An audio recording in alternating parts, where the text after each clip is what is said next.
Hey everybody, Mr. Fantini here. Welcome back to a reading of F. Scott Fitzgerald's The Great Gatsby. Today we're going to jump into one of the more first melancholic and then tragic chapters of the book, Chapter 8. But first, let's just briefly recap what we covered last time in Chapter 7.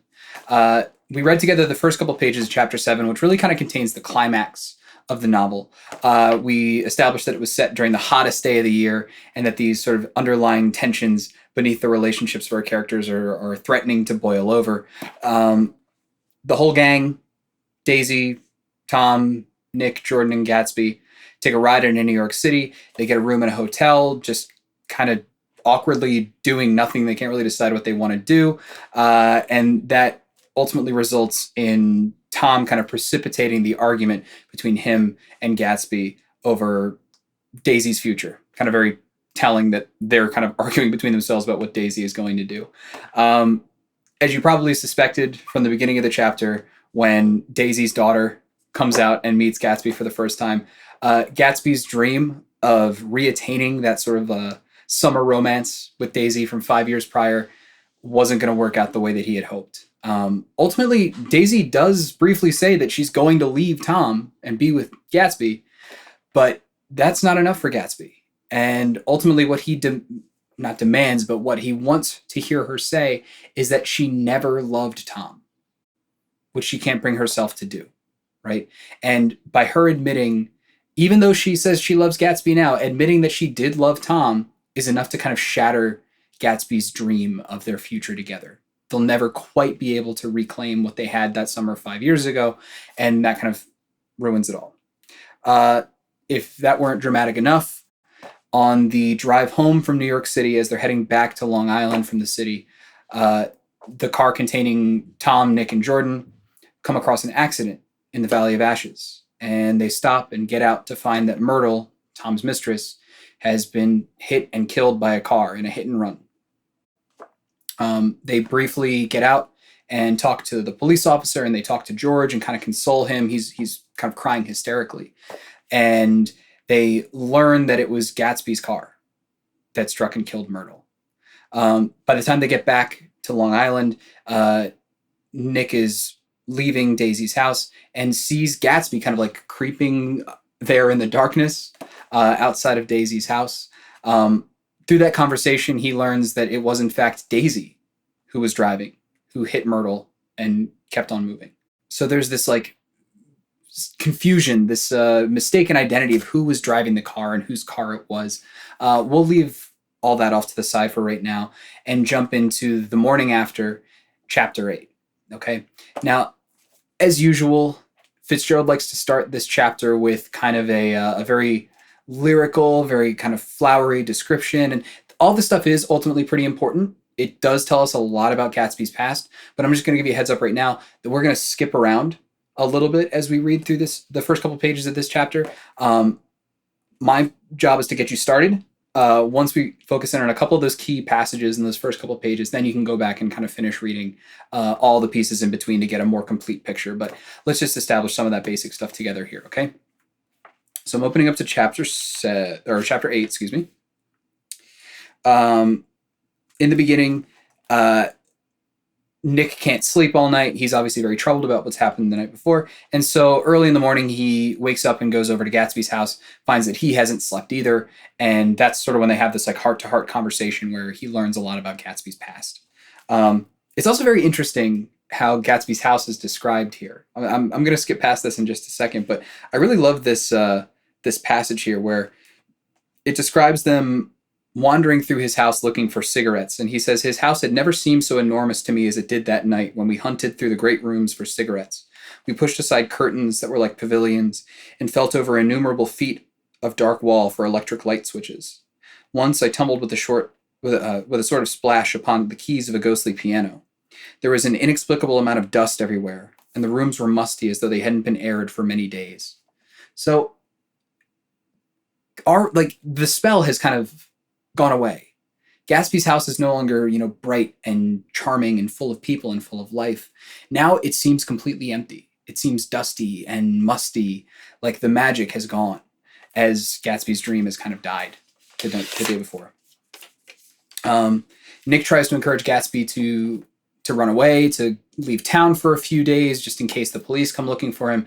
Gatsby says he can't bring himself to do that, and it's like through that it's through that lingering affection for Daisy that he says that he kind of has to stay and wait it out no matter what's going to happen. At this point, he kind of opens up and starts to reveal bits of his past to Nick. All right, so we're going to start with a paragraph that begins, "She was the first nice girl he had ever known." Okay. She was the first nice girl he had ever known. In various unrevealed capacities, he had come in contact with such people, but always with discernible barbed wire between. He found her excitingly desirable. He went to her house at first with other officers from Camp Taylor, then alone. It amazed him. He had never been in such a beautiful house before.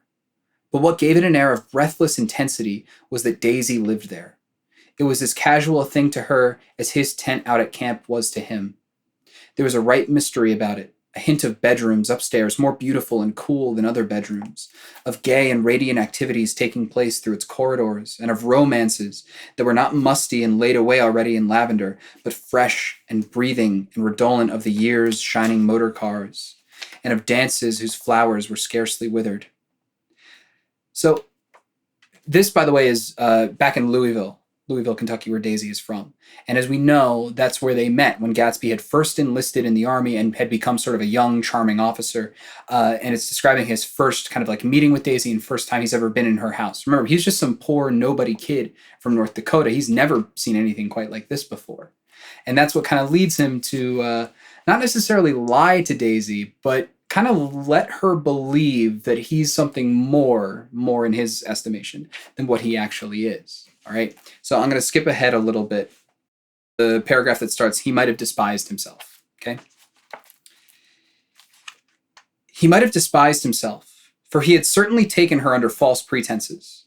I don't mean that he had traded on his phantom millions, but he had deliberately given Daisy a sense of security. He let her believe that he was a person from much the same strata as herself, that he was fully able to take care of her. As a matter of fact, he had no such facilities. He had no comfortable family standing behind him and was liable at the whim of an impersonal government to get blown anywhere about in the world. But he didn't despise himself, and it didn't turn out as he had imagined. He had intended probably to take what he could and go, but now he found that he had committed himself to the following of a grail. He knew that Daisy was extraordinary, but didn't realize just how extraordinary a nice girl could be. She vanished into her rich house, into her rich, full life, leaving Gatsby nothing. He felt married to her. That was all. So what starts off as sort of this like flirtatious romance between this, young officer who's in town for a short period of time and this sort of like, belle of the ball, most popular girl in town thing turns into something that Gatsby kind of falls for, right? And this promise that her life offers, this, the mystery of what could be upstairs in this big sumptuous mansion, really appeals to him and kind of meshes with this vision that he has of himself as this wealthy man.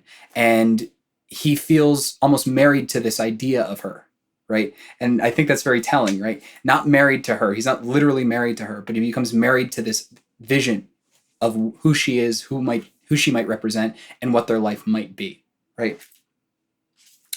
We're going to skip ahead a little bit here, go ahead a page or so, and move on to the second section here, where it describes Gatsby leaving to actually go fight in the war. He did extraordinarily well in the war.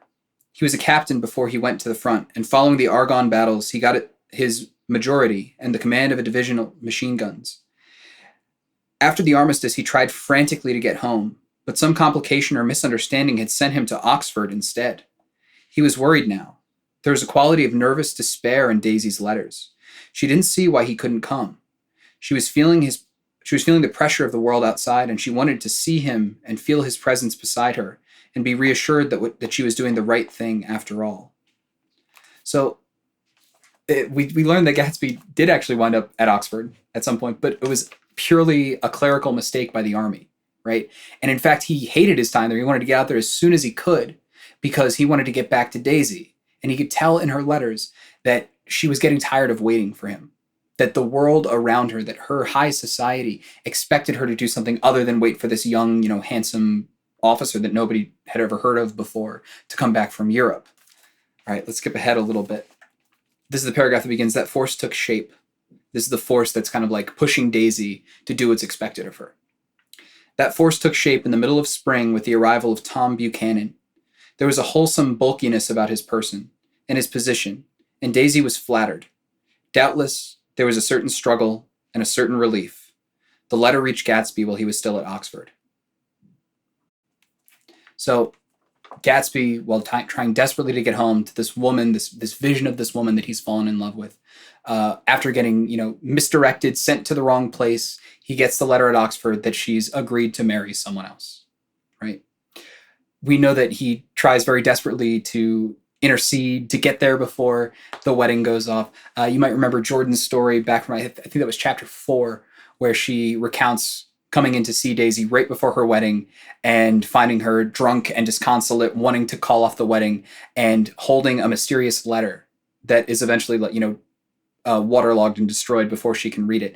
That there's this longing between these two, but the sort of social forces that expect Daisy to marry someone, from a good family, without waiting for this, mysterious person to return back from war, ultimately carries the day. Right? She can't fight back against these social forces. And Gatsby is, trying to fight against them from across the ocean. It doesn't work out. She winds up married to Tom. We're going to skip ahead a little bit. There's a section here where Nick discusses, is recapping all this stuff with Gatsby, and Gatsby's still kind of convinced that she never really loved Tom. But there's a sense that the hope for this dream is slowly kind of ebbing away at that point. He continues to recap what happens once he gets back from Europe and goes looking for Daisy. He goes back to where they had their sort of magical summer in Louisville, but this is what he finds. He came back from France when Tom and Daisy were still on their wedding trip and made a miserable but irresistible journey to Louisville on the last of his army pay. He stayed there a week, walking the streets where their footsteps had clicked together through November night, and revisiting the out-of-the-way places to which they had driven in her white car. Just as Daisy's house had always seemed to him more mysterious and gay than other houses, so his idea of the city itself, even though she was gone from it, was pervaded with a melancholy beauty. He left feeling that if he had searched harder, he might have found her, that he was leaving her behind. The day coach, because he was penniless now, was hot. He went out to the open vestibule and sat on a folding chair, and the station slid away, and the backs of unfamiliar buildings moved by. Then out into the spring fields, where a yellow trolley raced them for a minute with people in it who might once have seen the pale magic of her face along the casual street. The track curved, and out was going away from the sun, which, as it sank lower, seemed to spread itself in benediction over the vanishing city, where she had drawn her breath. He stretched out his hand desperately, as if to snatch only a wisp of air, to save a fragment of the spot she had made lovely for him, but it was all going by too fast, now for his blurred eyes, and that he had lost part of it, the freshest and the best, forever. Now, man, if you've never felt heartbreak before, that's pretty much it in a couple paragraphs right there, right? Even though he knows that his chance is gone, that Daisy is married to somebody else, he feels compelled, he's almost like possessed, to go back to where they spent their time together and walk the streets that they once walked, and try almost like to reach out and grasp the air that maybe she once touched or once breathed, or something like that. It's an incredibly melancholic memory, right? And he's now broke. He's penniless. He spent all his money to get to where he might hope to find her, at least find a memory of her. And now he's in Louisville. No money, no girl, no nothing. And this kind of makes it all the more incredible that within 5 years of that moment, or less than that actually, 5 years from when he and Daisy met, so probably just a couple years from that moment, he chases that dream. He tries to recreate that moment by ultimately falling into the world of organized crime and trying to make as much money for himself as possible so that he can chase her down. And it almost works, right? We almost feel for him there, but his dream was never going to quite be attainable, because what he really wanted was to reclaim that memory, that perfect nostalgic moment that they had together in Louisville before he left for the war. And you can't reclaim the past no matter what Gatsby tells you. I'm going to read one last little chunk here that will set you up for the remainder of the chapter. All right. Yeah. One last little chunk here of this last conversation between Gatsby and Nick. It was 9 o'clock when we finished breakfast and went out on the porch. The night had made a sharp difference in the weather, and there was an autumn flavor in the air. The gardener, the last one of Gatsby's former servants, came to the foot of the steps. So remember, there's a smell of autumn in the air. Remember how this whole book took place in the summer, and we just had the hottest day of the year? Now the seasons are turning. It's almost signifying a shift in the story, in Gatsby's life, in Nick's life, and what have you. I'm going to drain the pool today, Mr. Gatsby. Leaves will start falling pretty soon, and there's always trouble with the pipes. Don't do it today, Gatsby answered. He turned to me apologetically. You know, old sport, I've never used that pool all summer. I looked at my watch and stood up. 12 minutes to my train. I didn't want to go to the city. I wasn't worth a decent stroke of work, but it was more than that. I didn't want to leave Gatsby. I missed that train, then another, before I could get myself away. I'll call you up, I said finally. Do, old sport. I'll call you around noon. We walked slowly down the steps. I suppose Daisy'll call too. He looked at me anxiously, as if he hoped I'd corroborate this. I suppose so. Well, goodbye. We shook hands and I started away. Just before I reached the hedge, I remembered something and turned around. They're a rotten crowd, I shouted across the lawn. You're worth the whole damn bunch put together. I've always been glad I said that. It was the only compliment I ever gave him, because I disapproved of him from beginning to end.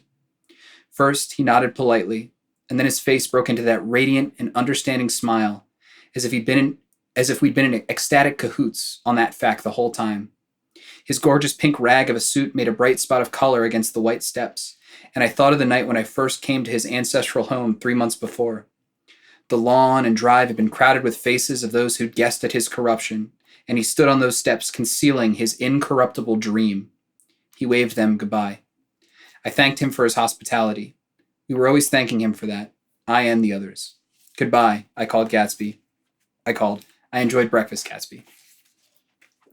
And so, even though Nick kind of desperately doesn't want to leave Gatsby, who he now recognizes as his friend, they've been hanging out this whole book, and it's easy to forget that the whole time he's like, I don't really like this guy. I don't really trust this guy. Yet at the end there, he finally kind of comes to a realization, right?